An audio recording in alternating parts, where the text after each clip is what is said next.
दोस्तों, जब बात शिकारी जानवरों की जाए और अमेज़न जंगल का नाम ना आए, ये संभव ही नहीं है। अमेज़न दुनिया का एकमात्र ऐसा जंगल है जहां दुनिया के सबसे खतरनाक शिकारी जीव पाए जाते हैं। अगर आप एक बार इन जंगलों में चले जाएं तो इस बात की पूरी पॉसिबिलिटी है कि आप पर यहाँ रहने वाले शिकारी जीवों का हमला जरूर होगा। आज के इस वीडियो में हम आपको अमेज़न जंगल में रहने वाले कुछ शिकारी जानवरों और उनके द्वारा इंसानों पर किए गए जानलेवा हमलों के कुछ ऐसे किस्से सुनाएंगे जिन्हें सुनने के बाद हमें यकीन है कि आप गलती से भी इन जंगलों की तरफ जाने का मन नहीं बनाएंगे।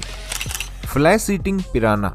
पिराना मछली 14 से लेकर 26 सेंटीमीटर तक लंबाई की एक आदमखोर मछली है। इसके दांत और जबड़े इतने ताकतवर और नुकीले होते हैं कि अगर एक बार कोई चीज इनकी पकड़ में आ जाए तो ये उसे आसानी से नहीं छोड़ती। इनकी चपेट में आने के बाद या तो ये अपने शिकार को मौत के घाट उतार देती है या फिर उसे बुरी तरह से इंजर्ड करके छोड़ती है। पिराना मछलियों के हमले की एक घटना साल 2013 में अर्जेंटीना की एक नदी में घटी, जहाँ इन पिराना मछलियों के हमले से करीब 70 लोग बुरी तरह से घायल हो गए थे। दरअसल ये सभी लोग गर्मियों के मौसम में नदी के किनारे मौज मस्ती करने गए थे। तभी अचानक काफी सारी पिराना मछलियों का झुंड आया और नदी में मौजूद लोगों पर हमला कर दिया। इनका हमला कितना खतरनाक रहा होगा, इसका अंदाजा आप इस बात से भी लगा सकते हैं कि नदी में मौजूद एक लड़के के पैरों की उंगलियां ही गायब हो गई थी और बाकी के बचे सभी लोग गंभीर रूप से घायल हो गए थे, जिन्हें तुरंत ही हॉस्पिटल में भर्ती करवाना पड़ा।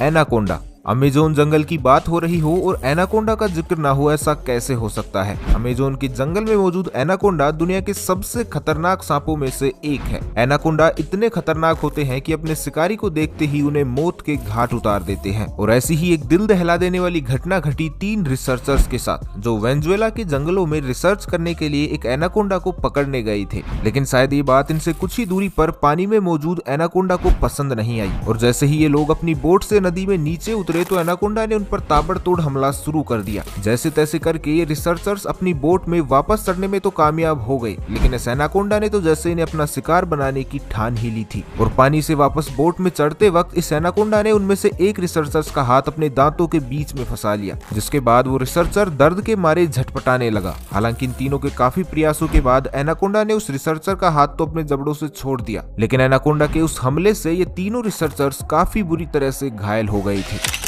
Wild shark attack. दोस्तों, शार्क कितनी ज्यादा खतरनाक होती है इस बात से तो आप सभी लोग भली भांति परिचित होंगे। आए दिन किसी न किसी जीव पर शार्क के हमले की खबर आती ही रहती है, लेकिन इसके अटैक का सबसे खतरनाक नजारा ब्राजील के एक कोस्ट पर देखने को मिला, जहां शार्क ने एक 18 साल के लड़के के पैरों को अपने नुकीले दांतों के बीच में जकड़कर उन्हें काट कर अलग कर दिया था। शार्क के हमले से उस लड़के के शरीर के बाकी हिस्से भी बुरी तरह से इंजर्ड हो गए थे, जिसके बाद उसे तुरंत ही हॉस्पिटल ले जाया गया। लेकिन अफसोस, बुरी तरह से घायल हो जाने और बॉडी से काफी ज्यादा खून बह जाने के कारण काफी प्रयासों के बावजूद डॉक्टर्स उस लड़के की जान नहीं बचा पाए।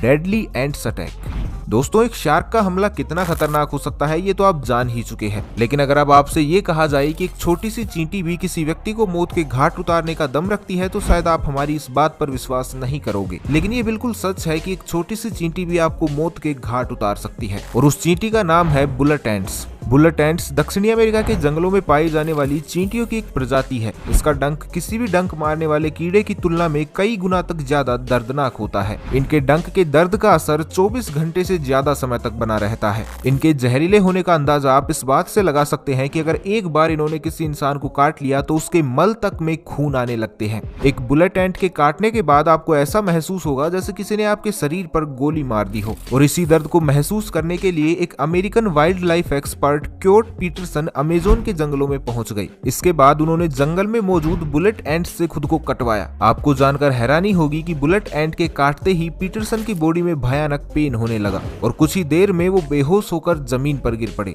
बुलेट एंट्स का जहर उनके शरीर में तेजी से दौड़ने लगा, जिसकी वजह से उनकी हालत काफी ज्यादा खराब हो गई। लेकिन उनके साथ मौजूद टीम ने फुर्ती दिखाते हुए उन्हें समय रहते हॉस्पिटल पहुंचा दिया, जिससे उनकी जान बच गई, वरना पीटरसन के साथ एक बड़ा हादसा भी हो सकता था। आपको बता दें कि पीटरसन इससे पहले भी अपने आप को तरह तरह के शिकारी जीवों से कटवा चुके थे, लेकिन उनके अकॉर्डिंग बुलेट एंट से खुद को कटवाना उनके लिए सबसे खतरनाक और जानलेवा एक्सपीरियंस था। Deadly caiman. Caiman South Africa में पाए जाने वाला सबसे बड़ा शिकारी जानवर है और ऐसा इसलिए क्योंकि यहाँ पाए जाने वाले एनाकोंडा, बुल शार्क और जैगवार जैसे खूंखार जीवों के बावजूद ह्यूमन अटैक की सबसे ज्यादा घटनाएं क्रोकोडाइल फैमिली से संबंध रखने वाले कैमन के द्वारा ही सामने आई हैं। भले ही ये क्रोकोडाइल की तुलना में ज्यादा लंबे नहीं होते, पर इनके जबड़े और दांत उनकी तुलना में काफी ज्यादा मजबूत और ताकतवर होते हैं। अगर एक बार इन्होंने अपने जबड़ों के बीच में किसी को फंसा लिया तो फिर इनके चंगुल से बच निकलना किसी के भी बस की बात नहीं होती। और ऐसा ही कुछ हुआ एक 11 साल की बच्ची के साथ, जिसको एक कैमन ने मौत के घाट उतार दिया था। दरअसल हुआ कुछ यूं था कि 7 बच्चे ब्राजील के रंडोनियन की एक रिमोट रिवर में नहा रहे थे, लेकिन तभी एक कैमन ने धीरे से आकर इन बच्चों पर अटैक कर दिया। बच्चे डर के मारे चीखने लगे और पानी में इधर उधर हाथ पांव मारने लगे। बच्चों की चीखें सुनकर पास ही में मौजूद एक फिशरमैन की नजर इन बच्चों पर पड़ी। फिशरमैन ने फुर्ती दिखाते हुए बाकी के बच्चों को तो जैसे तैसे करके बचा लिया, लेकिन एक 11 साल की बच्ची को कैमन अपने जबड़ों के बीच फंसाकर पानी में कहीं गायब हो गया।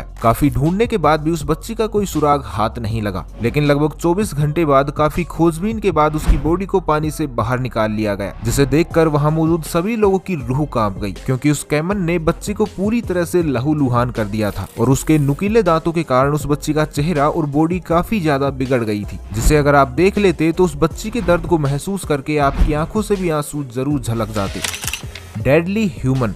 दोस्तों, कैमन, एनाकोंडा और शार्क ऐसे अकेले जीव नहीं हैं जो अमेज़न के जंगलों में पाए जाते हैं, बल्कि यहाँ रहने वाले आदिवासी लोगों का नाम भी इसी लिस्ट में शुमार होता है। यहाँ रहने वाले इन आदिवासी लोगों के अपने नियम और कानून हैं। ये किसी बाहरी प्रजाति का अपने यहाँ दखल सहन नहीं करते, और अगर कोई ऐसा करने का प्रयास करता भी है तो ये बिना कुछ सोचे समझे उसे अपने धनुष, कमान और तीरों की सहायता से मौत के घाट उतार देते हैं, चाहे फिर वो इंसान ही क्यों ना हो। ऐसी ही कुछ घटना घटी रीली फ्रांसिस काटो नाम के एक शख्स के साथ, जिन्होंने इस इलाके में जाने का दुस्साहस किया था। दरअसल रीली ब्राजील गवर्नमेंट की इंडिजीनस स्पीसीज से बिलोंग करते थे और अमेज़न के जंगलों में रहने वाले इन आदिवासी लोगों के बारे में करीब से जानना चाहते थे। लेकिन जैसे ही वो इन आदिवासियों के इलाके में पहुंचे तो किसी इंसान को अपनी तरफ आता देख इन आदिवासी लोगों ने रीली के ऊपर अपने धनुष, कमान से तीरों की बरसात कर दी और कुछ ही देर में उनको मौत के घाट उतार दिया। तो इस घटना के बारे में जानने के बाद हमें तो नहीं लगता कि आप कभी अमेज़न के इन जंगलों की तरफ रुख करना चाहेंगे। अगर आप फिर भी इन जंगलों में जाकर कुछ तूफानी करने का शौक रखते हैं तो हमें कमेंट सेक्शन में जरूर बताइए। Jaguar encounter. अमेज़न के जंगलों में पाए जाने वाले सबसे खतरनाक शिकारी जीवों में से जैगवार एक है। जैगवार का हमला इतना खतरनाक होता है कि इनके हमले के बाद किसी का भी बच पाना लगभग नामुमकिन ही है। ये अपने शिकारी पर चुपके से घात लगाकर हमला करते हैं और ऐसा ही कुछ योसी गिन्सबर्ग के साथ भी हुआ। दरअसल योसी अमेज़न के जंगलों की सैर करने निकले थे, लेकिन लगभग 3 हफ्तों तक वो इस जंगल में फंस गए, जहाँ उनका सामना तरह तरह के सांपों और जंगली जीवों से हुआ। लेकिन उनका सबसे खतरनाक एक्सपीरियंस जैगवार के साथ उनका सामना होने का था। दरअसल इस जंगल में फंसने के बाद योसी एक रात इस जंगल में किसी पेड़ के नीचे बैठे थे, लेकिन तभी उनकी नजरें उनसे कुछ ही दूरी पर इन पर शिकार की तरह नजरें गड़ाए बैठे जैगवार पर पड़ी। इसे देखने के बाद योसी ये समझ चुके थे कि ये जैगवार किसी भी पल उन पर हमला करने वाला है। तो अपने आप को जैगवार के हमले से बचाने के लिए योसी ने अपने आसपास आग जलाकर जैगवार को डराना शुरू कर दिया, ताकि आग से डरकर जैगवार वहां से भाग जाए और उनकी जान बच जाए। लेकिन जैगवार डरने की बजाय उन पर हमला करने लगा, लेकिन अंततः जैसे तैसे करके योसी उसे वहां से भगाने में कामयाब रहे और उनकी जान बच पाई। Venomous snake. अमेज़न के जंगलों में बिना जहर वाले एनाकोंडा के अलावा भी कई सारे ऐसे सांप पाए जाते हैं जो कि काफी ज्यादा जहरीले होते हैं। इनके काटने के कुछ देर बाद ही इंसान मौत की नींद सो सकता है, और ऐसा ही कुछ अनुभव ब्रिटिश आर्मी के retired army officer ED Stafford का भी था। आपको बता दें कि स्टफोर्ड पहले ऐसे व्यक्ति हैं जिन्होंने अमेज़न नदी की पूरी लंबाई तक चलने का रिकॉर्ड बनाया था, और उन्होंने ये कारनामा साल 2010 में किया था। स्टफोर्ड के अकॉर्डिंग इस पूरी यात्रा में उनका 400 से ज्यादा खतरनाक सांपों से सामना हुआ, लेकिन उन पर हुआ सबसे खतरनाक हमला अमेज़न नदी में पाए जाने वाला पिट वाइपर स्नेक का था। पिट वाइपर एक काफी जहरीला सांप होता है। इसका जहर किंग कोबरा सांप से भी कहीं ज्यादा जहरीला होता है। हालांकि स्टफोर्ड तो जैसे तैसे करके पिट वाइपर के हमले से बच गई, लेकिन सबकी किस्मत तो इनके जैसे नहीं होती। साल 2007 में इस जंगल से गुजरने वाले एक 43 वर्षीय शख्स को जंगल में पाए जाने वाले एक पिट वाइपर ने काट लिया था। सांप के काटते ही वो व्यक्ति बेहोश हो गया, जिसे जंगल के आसपास रहने वाले लोगों द्वारा हॉस्पिटल ले जाया गया, लेकिन समय पर पहुंच जाने के बाद भी बड़ी ही मुश्किल से उसकी जान बचाई गई थी। Saved by monkeys. दोस्तों, योसी जैसी ही एक घटना एक 25 वर्षीय चिलियन टूरिस्ट मैकुल क्रोसिया अकूना के साथ घटी। दरअसल अकूना बोलिविया के मेडिडी नेशनल पार्क में मैक्स एडवेंचर नाम की एक टूर कंपनी के साथ कैंपियन कर रहे थे, लेकिन अचानक ही वो रास्ता भटक गई और अमेज़न रेन फॉरेस्ट में लगभग 9 दिन तक भटकते रहे। इतने दिनों तक कुछ ना खाने पीने की वजह से उनका एनर्जी लेवल काफी ज्यादा डाउन हो चुका था। साथ ही तरह तरह के कीड़े मकोड़ों के काटने की वजह से उनका जहर इनकी पूरी बॉडी में फैल गया था, जिसके कारण किसी भी समय इनकी जान जा सकती थी। लेकिन किस्मत से 9 दिन बाद इनकी टीम ने इन्हें ढूंढ ही लिया और इनकी जान बच गई। लेकिन जब उनसे पूछा गया कि वो 9 दिन तक बिना खाए पिए उन शिकारी जीवों के बीच में जिंदा कैसे रहे, तो अकूना ने जो बताया वो बड़ा ही हैरान करने वाला था। उन्होंने बताया कि उन्हें 9 दिन तक जिंदा रखने में सबसे ज्यादा मदद बंदरों ने की, क्योंकि वो बंदर वहाँ मौजूद ऊंचे ऊंचे पेड़ों पर चढ़कर उनके लिए फल नीचे गिराते और उन्हें खाकर अकूना अपनी भूख शांत कर लेते, जिसके कारण वो 9 दिनों तक जिंदा बच पाए। तो उन प्यारे से बंदरों के लिए एक लाइक तो जरूर बनता है, जिन्होंने इस खतरनाक जंगल में अकूना को 9 दिनों तक जिंदा बचाए रखने में उनकी मदद की। बाकी आपको ये वीडियो कैसी लगी हमें कमेंट बॉक्स में जरूर बताइएगा। तो मिलते हैं नेक्स्ट वीडियो में, तब तक के लिए खुश रहे, मस्त रहे, हंसते रहे। भगवान करे आप सभी का दिन शुभ हो।